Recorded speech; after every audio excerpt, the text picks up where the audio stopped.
there might be some people who waited for the tease, so we should pay it off. Yeah, and I have the answer, but go ahead, and it sounds better coming from you. Michael Conforto. Booyah. Yeah. That's what I said on the YouTube feed. Michael Conforto right now today makes sense, Grandi, as a sell piece. Let's start with reason number one. Dude, you look like you can't hit right now. Now, Michael was phenomenal before he got hurt. He was carrying this team for the first 6 weeks. But he has not been able to get his timing back. He had a huge hit when they visited Texas, broke up a 2-2 tie with a late homer. The Giants won a baseball game. But I swear look up, Grandi, will you? I have it right here. OPS in June. OPS for the last 3 weeks. Okay. I'll tell you from March 28th to May 11th, which was the games before he got hurt, 38 games. Okay. 7 homers. He drove in 20. OPS of 821. All right. 7 bombs, 821. And since that, hasn't been as good. Correct. I'll give you the exact June numbers momentarily as I baseball reference you. I think I have them right here. I got it. Yeah. OPS of, wow. Holy crap. It's like my high school GPA. Dude. 0.318. 318, Mark.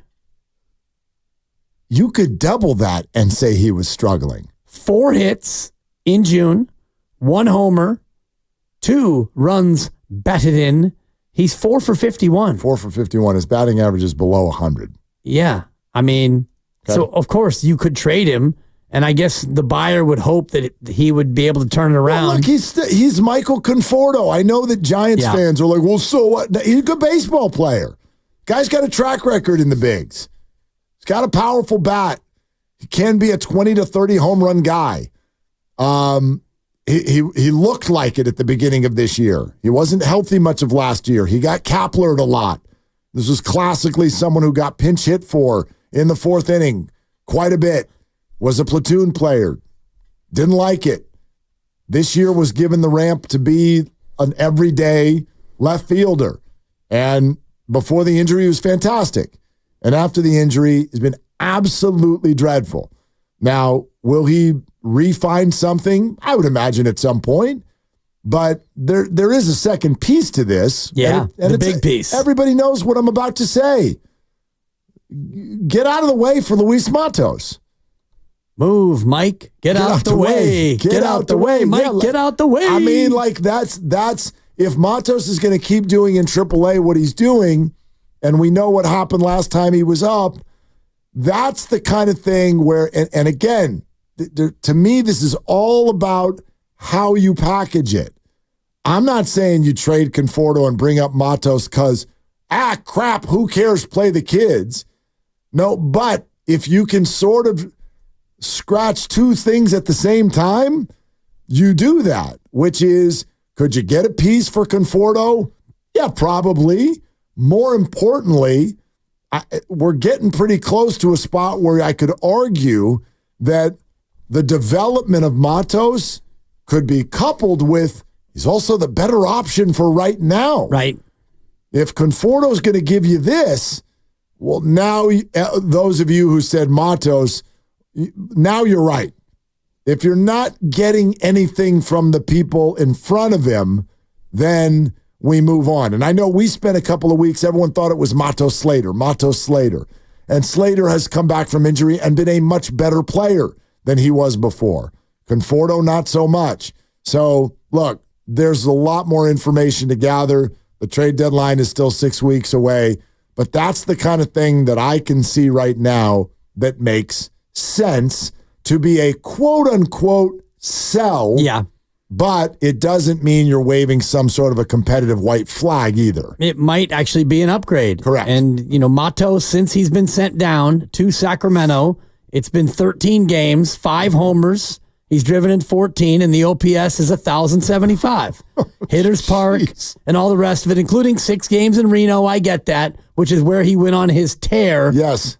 But he's been on a tear, and he was sad when he got sent down. That's important for that reason, not the stats. It's important that Luis didn't crater emotionally.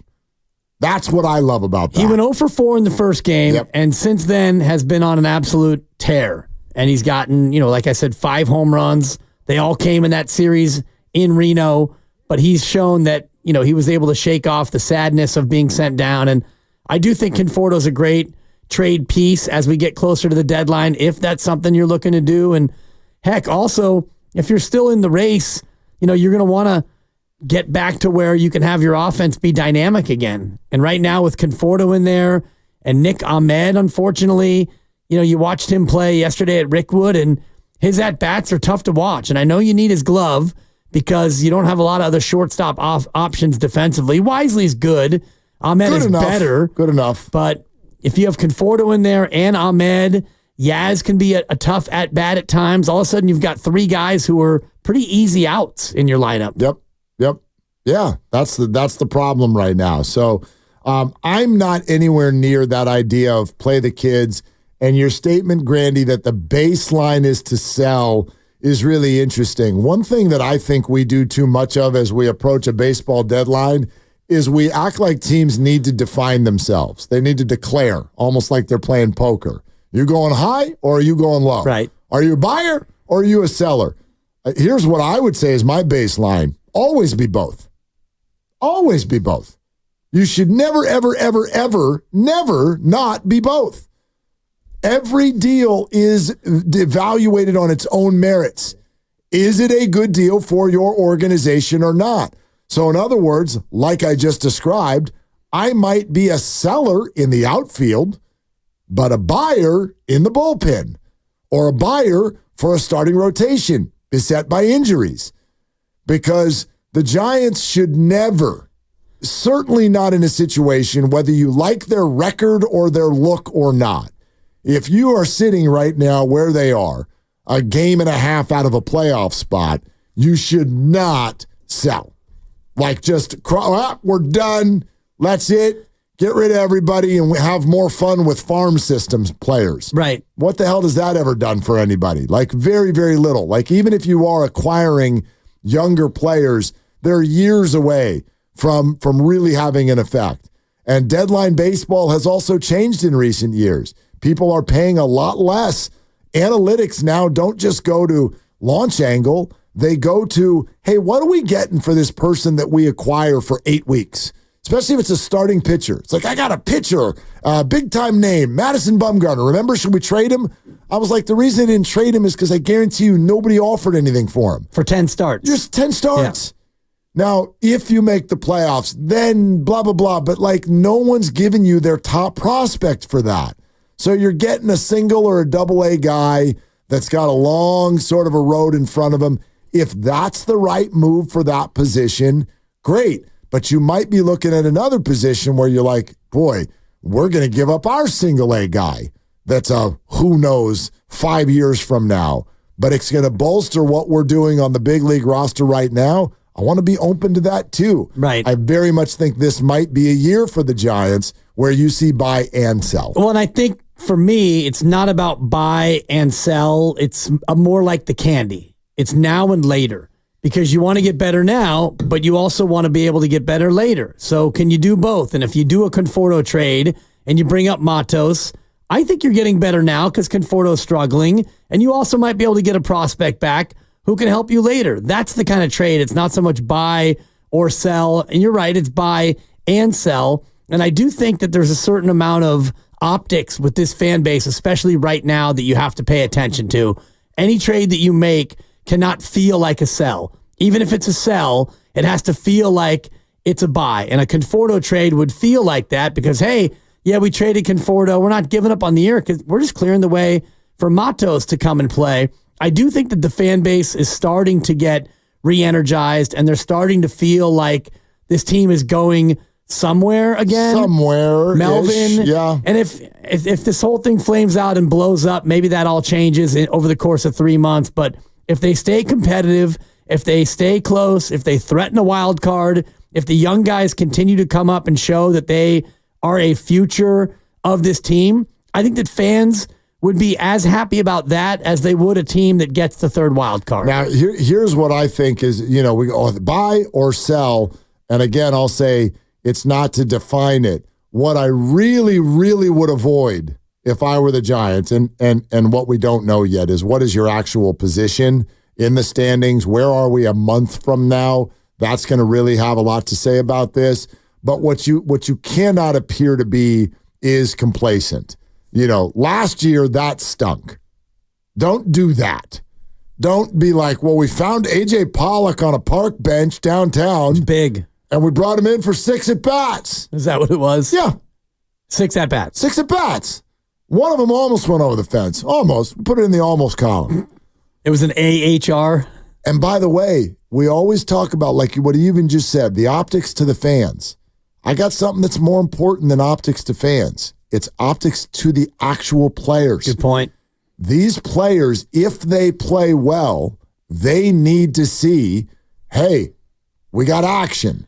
We believe in you. And think about the acquisitions that the Giants have already made for July. Their names are Blake Snell, Alex Cobb, Robbie Ray, Kyle Harrison. These are the acquisitions that are already coming for July. So the reinforcements are certainly on, Lamont Wade. Yeah. Like, that's all coming. So I get it. Like, Grandi, that would be my response to you. I completely understand the frustration, but you cannot, in my opinion, wipe away the idea that, A, this has already been very affected by injuries, and B, that's your baseline of acquisitions. You're acquiring those 5 players in the next 3 to 4 weeks. That's a major overhaul to your roster. Think about that. 5 players who are currently playing baseball. Trenton Brooks of the world. Bye. Get out of here. Okay? Sorry, Keaton Trenton. Maybe. I hope. Yes. And again, I don't want to, I'm sorry to come across harsh, but yeah, those guys have got to get big league sports. They're not ready. And so, or they're not performing. And so those guys leave, and that's a major overhaul to your roster. And you want to get a look at how that team is able to compete, because my sense is that team would be able to compete at a much higher level than what this team is currently doing. And hopefully all of those additions come before the deadline and give you enough time to really see where you are as you get to the deadline. Because if they do get those players back, and I think they're going to get them back intermittently, they should get all 5 back before the end of July. You hope. Sure. Blake Snell hasn't been able to stay. Cobb has had setbacks, and Robbie Ray's coming off of TJ, so you just don't know. And the Lamont Wade hammy is grade 2, and that thing seems to keep dragging out. Kyle Harrison, you would hope, would be back first. We don't know how bad the ankle was, but if you get all of them back a month from now, and you have 10 days until the deadline from there, you can see where you are, you can see what you have, and then act accordingly. And I do think that this roster is in a little bit of a peculiar spot because you don't have a lot of guys who are on expiring deals. Conforto is one who will be a free agent. Correct. Blake Snell is another, but you don't want to trade him now and give up on a guy who you were able to secure, because at the top of his game, he's one of the best pitchers in baseball. And other than that, you've got not many guys who are going to be free agents. Wilmer is one, but what are you going to do at first base if you trade him with the right-hand bat? There's no rule that the guy's got to be a free agent in order to trade him. Right, but you're not going to trade Jordan Hicks. No. And you're not going to trade Robbie Ray. Correct. And, Jorge Soler is another one that I think is interesting because he's not a free agent either, but it feels like you have enough bats. You could have Luciano DH in some spots if you wanted. I mean, I don't know. That was 25 at bats, 26 at bats. I'm not ready to hand. Sure. Especially if Soler, look, I know how frustrating he's been. It's been a lot better of late. Yeah. And they're going to, the quote from that team has consistently been, they're going to need him. They're going to need him to be who he is and has been if they want to go anywhere. And he's starting to show signs of potentially being that person. I'd be very hesitant there. But, to the point you guys are making, if I'm the Giants, you are open to a quote-unquote sell type of a move for yet another reason, and it's this. There stands to be very, very few teams doing it. So what that means is the price does go up. If there's nobody out there selling big league ball players, if there's just the Rockies and the Marlins have already dealt their most important piece. They already did it. Luis Matos is on the Padres. That's another thing to think about. But you don't have to wait until July 28th to do this. Right. You're allowed to do it now. It's one thing that I would actually say to the Giants, or at least ask. If I were sitting in front of Farhan right now, did you think of maybe acquiring another starting pitcher? Right now. And I know you could say, well, but what do we do 3 weeks from now? We got all these starters. How about don't worry about it? How about that? Because clearly you needed even more than you thought you needed. They always go into the season like, we need at least 8 or 9 starters. Turns out you needed 13. Right. They all got hurt, and they may again. There is no guarantee that Alex Cobb's going to come back healthy. There's no guarantee Robbie Ray is going to be ready in 3 or 4 weeks. There's no guarantee that Blake Snell's adductor is not going to go out again. So you need major league starting pitchers. You are now on a weekly basis giving everybody Logan Webb, Jordan Hicks, and Prayer. Right. That's too many games. The answer, by the way, is not 13. It is 10, though. You've had 10 different Giants start a game on the mound. Well, but that includes openers, right? Right, but you're using openers because you need to use openers. Ideally, you would have had, Snell, Hicks, Harrison, Webb, and, Keaton Winn. Winn was and then Cobb, and then, Exactly. Remember, coming out of spring training, they thought Cobb was going to be ready to go about 3 weeks into the year. Right. It hasn't pitched yet. You've had a couple of Spencer Howards, a Ryan Walker, a Dalton Jeffries. Mason Black. 3 times. Yep. Eric Miller, a ton, 6 times. So you've been forced to go to the opener, and it feels like you're going to have to again for the next week or 2 or 4 or 6. But that Kyle Harrison ankle injury was not a small one.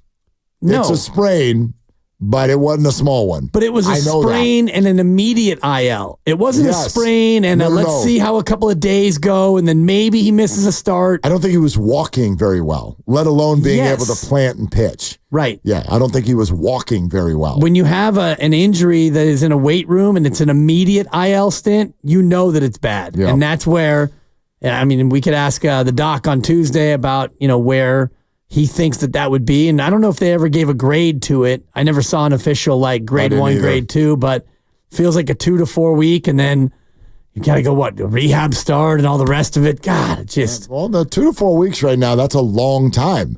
I mean, where are the Giants? That's what I mean. Like right now, you're like, we'll be good in 3 weeks. Well, it might be too late.